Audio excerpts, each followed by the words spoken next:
hydropower plant, and as of tonight puts the largest nuclear reactor in Europe in danger of melting down. So if this was intentional, it was not a military tactic, it was an act of terrorism. The question is, who did it? Well, let's see. The Kakhovka Dam was effectively Russian. It was built by the Russian government. It currently sits in Russian-controlled territory. The dam's reservoir supplies water to Crimea, which has been, for the last 240 years, home of the Russian Black Sea Fleet. Blowing up the dam may be bad for Ukraine, but it hurts Russia more. And for precisely that reason, the Ukrainian government has considered destroying it. In December, the Washington Post quoted a Ukrainian general saying his men had fired American-made rockets at the dam's floodgate as a test strike. So really, once the facts start coming, it becomes much less of a mystery what might have happened to the dam. Any fair person would conclude that the Ukrainians probably blew it up, just as you would assume they blew up Nord Stream, the Russian natural gas pipeline, last fall. And in fact, the Ukrainians did do that, as we now know. It's not like Vladimir Putin is anxious to wage war on himself. Oh, but that's where you're wrong, Mr. and Mrs. Cable News consumer. Vladimir Putin is exactly that sort of man, the sort of man who'd shoot himself to death in order to annoy you. We know this from the American media, which wasted no time this morning in accusing the Russians of sabotaging their own infrastructure. Bill Kristol, the man who once told us that Saddam Hussein was responsible for 9/11, immediately denounced Putin as a war criminal and even more savagely compared him to Donald Trump. The rest of the pundit class made similar, clearly coordinated noises. Putin did it! Putin did it! And their reasoning was simple. Putin is evil, and evil people do evil things purely for the dark joy of being evil. In this specific case, Putin attacked himself, which is the most evil thing you can do, and therefore perfectly in character for a man that evil. That was their explanation. No one who's paid to cover these things seemed to entertain even the possibility it could have been the Ukrainians who did it. No chance of that. Ukraine, as you may have heard, is led by a man called Zelensky. We can say for a dead certain fact that he was not involved. He couldn't have been. Zelensky is too decent for terrorism. Now, you see him on television, and it's true you might form a different impression. Sweaty and rat-like, a comedian turned oligarch, a persecutor of Christians, a friend of BlackRock. But don't believe your own eyes.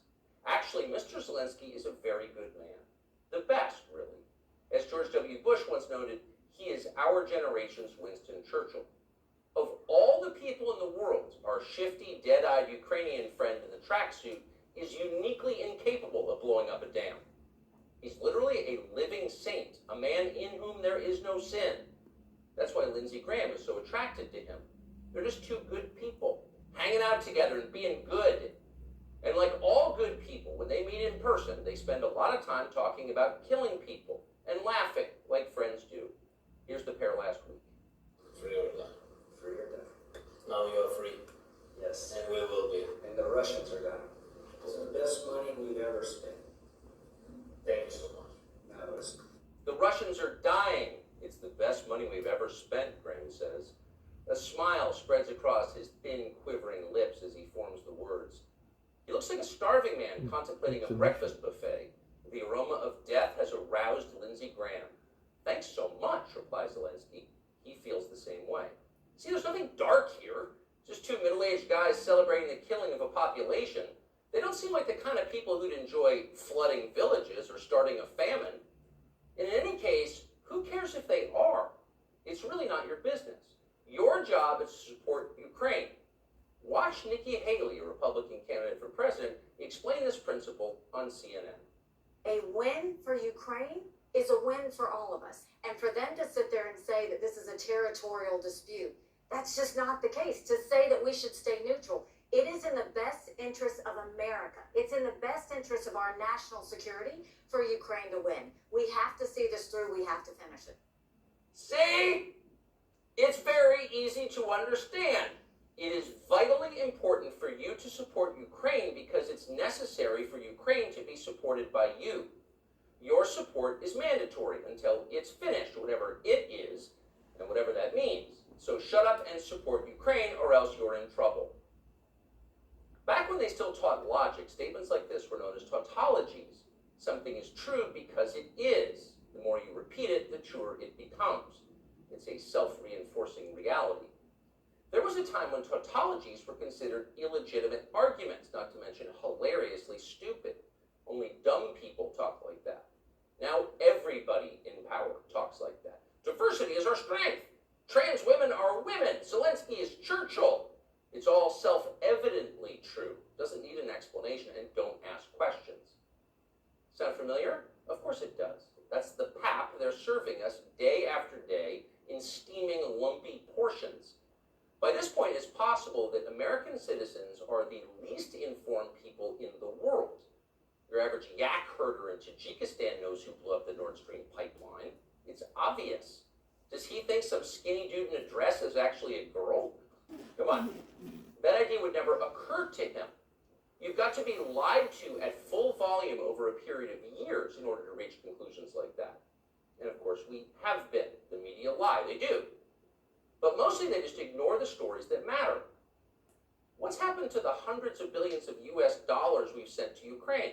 No clue. Who organized those BLM riots 3 years ago? No one's gotten to the bottom of that. What exactly happened on 9/11? Well, it's still classified.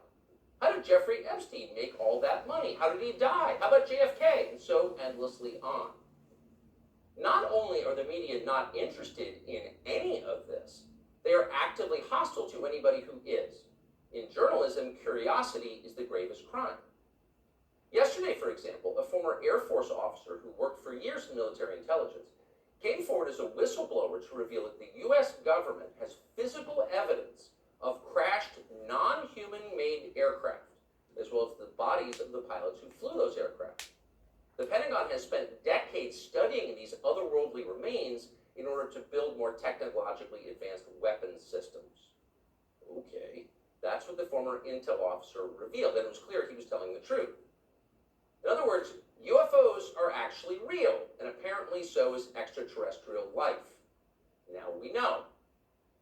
In a normal country, this news would qualify as a bombshell, the story of the millennium. But in our country, it doesn't. The whistleblower's account ran on a technology website called The Debrief, which you probably never heard of. The Washington Post had that story, but decided not to run it. The New York Times, meanwhile, just pretended it never happened. On the front page of the New York Times website this morning, there were 5 stories about Ukraine, as well as 4 stories apiece about Donald Trump, trans people, and climate change, the usual lineup. There was nothing at all about how an alien species is flying hypersonic aircraft over our cities. Not one word. So if you're wondering why our country seems so dysfunctional, this is a big part of the reason. Nobody knows what's happening. A small group of people control access to all relevant information, and the rest of us don't know. We're allowed to yap all we want about racism, but go ahead and talk about something that really matters and see what happens. If you keep it up, they'll make you be quiet. Trust us. That's how they maintain control. When Western tourists first started traveling in large numbers to the Soviet Union in the early 1970s, they found that many Russians had a completely warped understanding of the United States. They thought that Americans lived in grinding poverty, in a state of perpetual race war, and were desperate to flee to the freedom and prosperity of the Eastern Bloc. They thought this because that's what they had been told. They had no way to know otherwise. The few Russians who understood what was really going on in the rest of the world had learned about it from listening to shortwave radio broadcasts, sometimes under the covers so the neighbors wouldn't hear. 50 years later, it is bewildering to consider the ironies here. We're the ones who live in ignorance now. The US government has managed to classify more than 1 billion so-called public documents.